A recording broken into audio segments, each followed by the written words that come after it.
Subscribe करें हमारे YouTube channel साधना gold को और पाएं वीडियो सबसे पहले।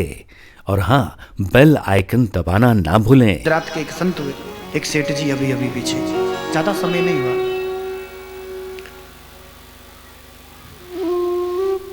खूब संपत्ति थी,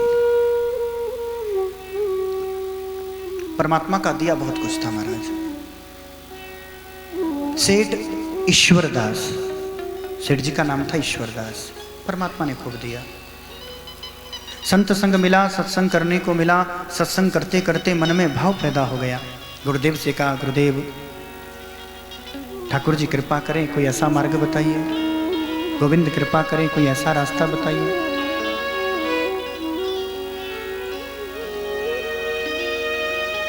गुरुदेव कहते हैं, बेटा एक ही मार्ग है, भजन तो होगा नहीं, क्योंकि राजसिक तामसिक देह हैं, बुद्धि बड़ी रजो प्रधान होती महाराज,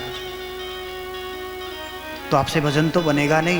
लेकिन सेठ जी, परमात्मा की प्राप्ति का सबसे उत्तम साधन सेवा करें, जितना बने, जितना अभाव बने, सेवा करें। गुरुदेव ने कहा, सो गुरुदेव की बात को गांठ मान ली, सेवा करना प्रारंभ कर दिया। खूब संपत्ति थी, उस जमाने के करोड़पति रहे होंगे। लुटाना प्रारंभ कर दिया दोनों हाथों से। जो आवे सो दीन दुखियों की सहायतार्थ कर दें, जो मिले सो सेवा में लगा दें। संपत्ति थी, धीरे धीरे देखते देखते सारी संपत्ति समाप्त हो गई, लेकिन सेवा करने नहीं छोड़ी महाराज। अंतिम क्षण तक सेवा करी। सेठ ईश्वरदास ने सब लुटाना प्रारंभ कर दिया। लुटाते लुटाते आज घर तक बिक गया। गुरुदेव ने कहा है ना कि सेवा करनी, अंतिम क्षण तक सेवा करनी है। अपना घर बेच दिया, घर के बर्तन बेच दिए, करोड़पति आज रोड़पति हो गया। कहाँ तो बड़े महलों में रहता था, लेकिन आज संत ने, कृपा है महाराज संत की। परमात्मा जब कृपा करता है तो देता नहीं, लेता है।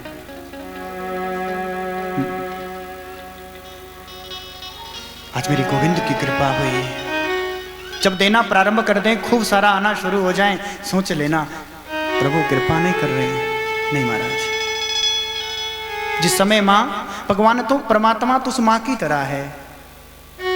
जब मां ने काम करना होता है ना, मां को कोई काम याद आ जाए, मां ने कोई काम करना है तो बच्चे को बिठा देती है, बच्चे को खेलने के लिए खिलौना देती है। बेटा ये गाड़ी ले, गाड़ी के साथ खेल। अब बच्चा खिलौने में लग गया, मां को भूल गया, मां अपने काम में लग गई। और ध्यान देना, जब तक खिलौने की आसक्ति बच्चे की जाती नहीं, जब वो खिलौना से खेलना छोड़ देता है, केवल मां और मां के लिए रोता है ना, तब जाकर मां भी गोदी में उठाती है। इसी प्रकार परमात्मा भी मां की जैसा है महाराज। परमात्मा कहता है, मेरे पास सारी सृष्टि है देखने को, इसलिए बेटा तू गाड़ी ले ले, मकान ले ले, स्कूल ले ले, दुकान ले ले, खेल। तब तक परमात्मा गोदी में नहीं उठाता महाराज, जब तक संसार की इन वस्तुओं की आसक्ति जाती नहीं। इन वस्तुओं की आसक्ति चली जाए और एक बार संसार की सभी पदार्थ को छोड़ करके केवल और केवल प्रेम और भाव से हम गोविंद को पुकार लेना महाराज। एक क्षण माँ लगाती नहीं, एक बार भी बच्चा माँ माँ करके माँ को पुकार लेना तो एक क्षण से ज़्यादा माँ लगाती नहीं है। माँ भागी भागी जाती है, गोदी में लेकर के बच्चे को प्रेम करती है। यही स्वभाव परमात्मा का है, परमात्मा भी यही करते हैं। एक बार संसार के लिए बहुत रोए महाराज, एक बार परमात्मा के लिए रोकर देखो। कथा रोज सुनते हैं आप, बड़ी मधुर है। निगम कल्प तरूर गलितम फलम शुक मुखाद अमृत द्रव्य संयुतम। ये तो दिव्य रस है महाराज, बड़ी निर्मल, बड़ी मधुर मेरे गोविंद की कथा है प्राणनाथ। लेकिन एक बात ध्यान रखना, जो पारखी होता है ना, गन्ने का जूस निकालने वाला, खूब बढ़िया बढ़िया जूस, ठंडा ठंडा मीठा गन्ने का जूस पिलाने वाला, यदि पारखी होगा तो उस जूस में जरूर नमक डालेगा। डालता है ना, क्यों? ताकि उसका स्वाद बिगड़ जाए? नहीं, मीठा गन्ने का जूस अति मीठा होता है, लेकिन जब उसमें खारा डलता है ना, नमक डलता है, तो वो जूस उससे भी ज्यादा मीठा होता है। इसलिए प्राणनाथ कथा बड़ी मधुर होती है।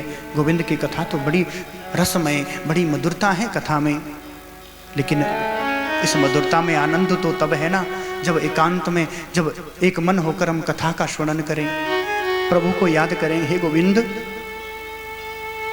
नामदेव को मिल गए, एकनाथ को मिल गए, सेठ त्रिलोचन को मिल गए, नरसिंह मेहता को मिल गए, आखिर मुझ में कौन सी कमी थी जो प्रभु हे गोविंद मुझे मिल ना पाए।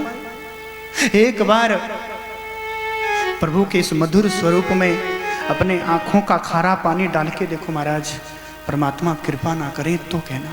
एक बार उस मीठे में एक बार अपने नेत्र के आंसू का निकलने वाला खारा पानी मिल जाए ना। प्राणनाथ,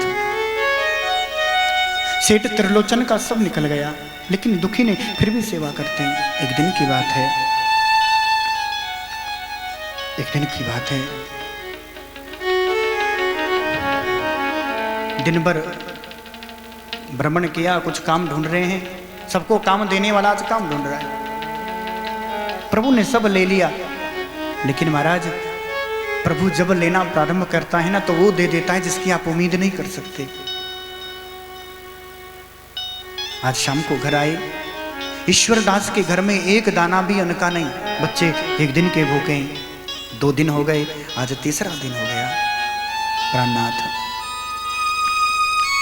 3 दिन से सेठ ईश्वरदास के घर का चूल्हा ना जला, माँ बाप भूखे पानी पी करके सो जाते हैं, कोई बात नहीं महाराज, लेकिन एक माँ अपने बच्चे को भूखा सोते देख नहीं सकती।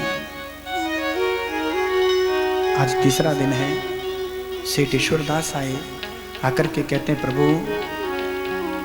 बच्चे 3 दिन के भूखे हैं, घर में एक भी दाना बनाने के लिए नहीं, कुछ व्यवस्था हुई? सेठ कहते हैं देवी कोई भी व्यवस्था नहीं हुई।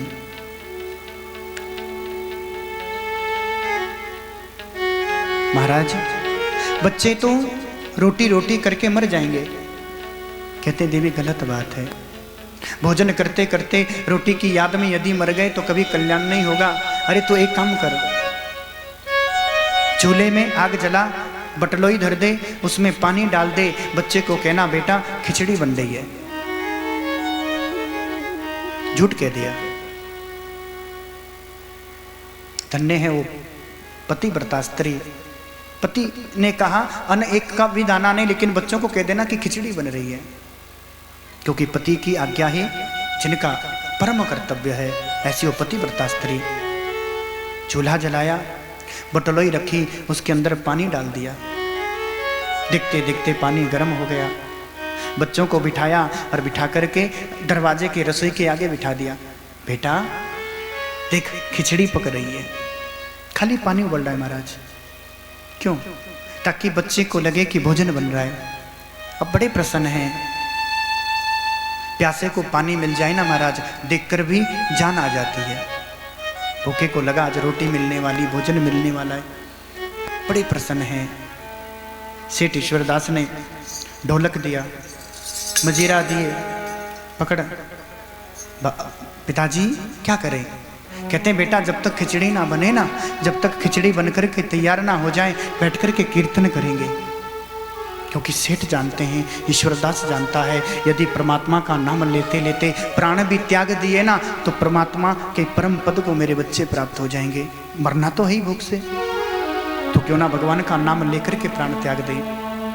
अब तो ढोलक बजने लगा, बच्चे खुश है, खिचड़ी बनने वाली है।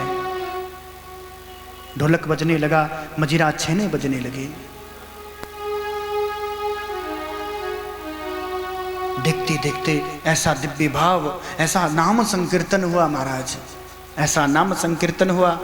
बच्चे भोजन भूल गए, दोनों पति पत्नी ये भूल गए हम यहाँ क्यों बैठे हैं। बच्चे कीर्तन कर रहे हैं, सेठ ईश्वरदास अपनी पत्नी के संग में नृत्य कर रही है।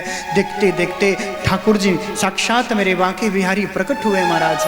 अपने साथ भोजन की सामग्री लाए, परिवार तो कीर्तन कर रहा है, सेठ ईश्वरदास नृत्य कर रहे हैं, बच्चे हरिनाम संकीर्तन कर रहे हैं, और ठाकुर जी रसोई में जाकर रसोई बना रहे हैं। अपने हाथों से भोजन बनाया, खिचड़ी का थाल लेकर आए महाराज। अपने हाथों से सेठ ईश्वरदास को मेरे ठाकुर जी भोजन कराते हैं। कब? जब निष्कपट भाव से हम सेवा करें, जब निष्काम भाव से हम जीव मात्र की सेवा करें।